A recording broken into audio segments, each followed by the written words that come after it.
रतन सिंह मेवाड़ के राजा थे जो गुहिल वंश की रावल शाखा से ताल्लुक रखते हैं। अपनी शाखा के अंतिम शासक रहे रतन सिंह को दिल्ली सल्तनत के शासक अलाउद्दीन खिलजी के हाथों हार का सामना करना पड़ा था। ऐसा कहा जाता है कि रतन सिंह ने एक स्वयंवर में रानी पद्मिनी से शादी की थी। अलाउद्दीन खिलजी और रतन सिंह के बीच टकराव की भी कई कहानियां मिलती हैं। ऐसा कहा जाता है कि सुल्तान ने राजा को बंदी बना लिया था। बाद में राजा के लड़कों ने उन्हें आजाद कराया। प्रचलित है कि सुल्तान ने बाद में किले पर हमला किया। वो भीतर तो दाखिल नहीं हो सका, लेकिन बाहर कब्जा जमाए रखा। बाद में रतन सिंह ने अपनी सेना को अंतिम सांस तक लड़ने को कहा। जब सुल्तान ने राजपूत राजा को हराया तो उनकी पत्नी रानी पद्मिनी ने जौहर आत्मदाह किया। लेकिन इन कहानियों में सच्चाई कितनी है? रतन सिंह कौन थे? रानी पद्मिनी की असल कहानी और मलिक मोहम्मद जायसी के पद्मावत में कही गई कहानी के बीच क्या अंतर है? इस बारे में बीबीसी हिंदी ने इतिहासकारों से जानने की कोशिश की। जयपुर में हिस्ट्री के प्रोफेसर राजेंद्र सिंह खंगरोट बताते हैं कि अलाउद्दीन खिलजी और रतन सिंह के टकराव को अलग करके नहीं देखा जा सकता। ये सत्ता के लिए संघर्ष था, जिसकी शुरुआत मोहम्मद गौरी और पृथ्वीराज चौहान के बीच साल 1191 में होती है।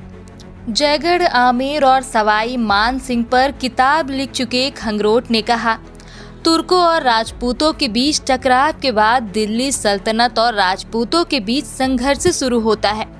इनके बाद गुलाम से शहंशाह बने लोगों ने राजपुताना में पैर फैलाने की कोशिश की। कुतुबुद्दीन ऐबक अजमेर में सक्रिय रहे। इल्तुतमिश जालौर रणथंभौर में सक्रिय रहे। बलबन ने मेवाड़ में कोशिश की, लेकिन कुछ खास नहीं कर सके। उन्होंने कहा कि संघर्ष पहले से चल रहा था और फिर खिलजी आए, जिनका कार्यकाल रहा 1290 से 1320 के बीच। खिलजी इन सबसे पहले महत्वाकांक्षी माने जाते हैं। चित्तौड़ के बारे में साल 1310 का जिक्र फारसी दस्तावेजों में मिलता है, जिनमें साफ इशारा मिलता है कि खिलजी को ताकत चाहिए थी और चित्तौड़ पर हमला राजनीतिक कारणों की वजह से किया गया। खंगरोट ने कहा, साल 1301 में रणथंभौर के बाद साल 1303 में चित्तौड़ पर हमला हुआ। उनके मुताबिक अमीर खुसरो चित्तौड़ में हुए इस युद्ध के चश्मदीद माने जाते हैं और उन्होंने रानी पद्मिनी का जिक्र नहीं किया। तो ऐसा माना जाता है कि पद्मिनी रानी थी ही नहीं, जो कि गलत है, जबकि जायसी ने साल 1540 में पद्मावत लिखा था। प्रोफेसर खंगरोट ने कहा कि रतन सिंह की कहानी भी अलग करके नहीं देखी जा सकती है। राणा रतन सिंह 1302 में राजा बने थे, लेकिन उनसे पहले के राजा भी सल्तनत से लगातार जूझ रहे थे। दिल्ली सल्तनत की दिलचस्पी राजपुताना में इतनी क्यों थी? इस सवाल के जवाब में उन्होंने कहा कि उस दौर में दिल्ली सल्तनत को कोई चैलेंज करने की क्षमता रखता था तो वो राजपुताना ही था। चित्तौड़ की अपनी अहमियत रही है, चित्तौड़ के किले की खासियत है। साथ ही गुजरात जाने के लिए यही रास्ता था जो दिल्ली के गुजरात के बीच ट्रेड रूट पर पड़ता था। जंग में जीतने के बाद अलाउद्दीन खिलजी ने राजा रतन सिंह को बंदी बनाया या मारा। इस सवाल के जवाब में उन्होंने कहा, ये कहना मुश्किल है, लेकिन हम इतना जानते हैं कि 26 अगस्त 1303 को उन्होंने आत्मसमर्पण किया था। एक तरफ ये हुआ और दूसरी तरफ रानी पद्मिनी का जौहर साका और जौहर एक साथ चलता है। साका का मतलब है आखिरी धावा। कई लोग कहते हैं कि ये सब काल्पनिक है। इस पर प्रोफेसर खंगरोट ने कहा, रानी पद्मिनी नहीं थी तो जौहर किसने किया? पुरातात्विक सबूत देखिए। पद्मिनी का महल है, जौहर कुंड है। एएन श्रीवास्तव जाने माने इतिहास कर रहे हैं, उन्होंने भी जिक्र किया है। राजा रतन सिंह की कहानी खजाइन उल फुतूह में मिलती है, जिसे तारीखे इलाही से लिया गया है और रोमांटिक कहानी जायसी से ली गई है। दोनों कहानियां मिली हुई हैं। जंग के बारे में तफसील से बताने पर उन्होंने कहा, 7 महीने तक जंग चली। रतन सिंह आखिर तक लड़े और उनके चीफ थे सिसोदिया लक्ष्मण सिंह। उनके बच्चे मारे गए। राजा रतन सिंह ने साल 1302 में पद संभाला था और उसके तुरंत बाद उन्हें सल्तनत की चुनौती का सामना करना पड़ा। खंगरोट बताते हैं, किले को मैंने खुद देखा है। इतनी ऊंची पहाड़ी पर है। खिलजी की सेना 7 महीने तक बाहर रही तो कुछ न कुछ लगातार करती रही होगी, क्योंकि पैठ बनाना आसान नहीं था। ऐसा भी कहा जाता है कि चित्तौड़ में 30,000 हिंदू मारे गए, मंदिर बर्बाद किए गए और इसका नाम बदलकर खिजराबाद किया गया। उन्होंने कहा, साल 1325 में तुगलक आए, फिर इसे सल्तनत से वापस लिया गया। इतिहास बताता है कि गयासुद्दीन तुगलक और मोहम्मद बिन तुगलक ने मेवाड़ में कोई खास दिलचस्पी नहीं ली।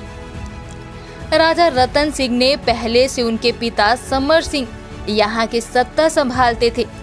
उनसे पहले राणा तेज सिंह और उनसे पहले राणा जयद्रथ सिंह। ये पूछने पर कि इतिहास में रानी पद्मिनी के बारे में क्या कुछ लिखा गया है, इस पर प्रोफेसर ने कहा, उनके बारे में लिखा हुआ खास नहीं मिलता। उनका महल है। क्या जायसी के लिखने के बाद उसे पद्मिनी का महल कहा गया होगा? उन्होंने कहा, अगर हम कहते हैं कि खुसरो ने रानी पद्मिनी का जिक्र नहीं किया तो उन्होंने ये भी उल्लेख नहीं किया कि किस तरह खिलजी ने अपने चाचा जलालुद्दीन को मारा था। ऐसी गलतियां खूब हुई हैं। मंगोलों का आक्रमण नहीं संभाल सका खिलजी, वो भी तो नहीं लिखा। खंगरोट कहते हैं, राजस्थान की बही दस्तूर चौपाइयों में उल्लेख मिलता है। पद्मिनी चरित्रम चौपाइयाँ हैं, गोरा बादल की चौपाइयाँ हैं। कुछ ना होता तो ये सब कहाँ से आता? दूसरी ओर दूसरे जानकार इस थ्योरी में कई खामियां पाते हैं। जवाहरलाल नेहरू यूनिवर्सिटी में मुगल कालीन इतिहास के प्रोफेसर नजफ हैदर का कहना है कि फारसी के स्रोत में रतन सिंह का जिक्र तो है, लेकिन ज़्यादा नहीं। उन्होंने कहा, अमीर खुसरो ने जो जिक्र किया है वो सरसरी सा है। खुसरो ने रतन सिंह को बड़े दुश्मन के रूप में देखा है, लेकिन उससे कुछ ज़्यादा पता नहीं चलता। क्षेत्रीय स्रोत अगर होते तो गौरी शंकर हीराचंद ओझा जैसे जानकारों ने राजपूतों पर काफ़ी काम किया है, लेकिन वहाँ भी कोई ऐसा जिक्र नहीं मिलता। क्या रतन सिंह की तुलना में इतिहास में महाराणा प्रताप का ज़्यादा उल्लेख मिलता है? इसके जवाब में उन्होंने कहा, क्षेत्रीय इतिहास में महाराणा का जिक्र है और उससे ज़्यादा फारसी में उनकी कहानी मिलती है। इतिहास के दस्तावेजों में खिलजी रतन सिंह के बारे में क्या कुछ उपलब्ध है? इस पर प्रोफेसर नजफ ने कहा, अलाउद्दीन खिलजी किला जीत गए, जंग जीत गए, बस यही। उन्होंने कहा, खजायन उल फुतूह में ना रतन सिंह के मरने का जिक्र है, ना ही पद्मिनी के सती होने का उल्लेख है।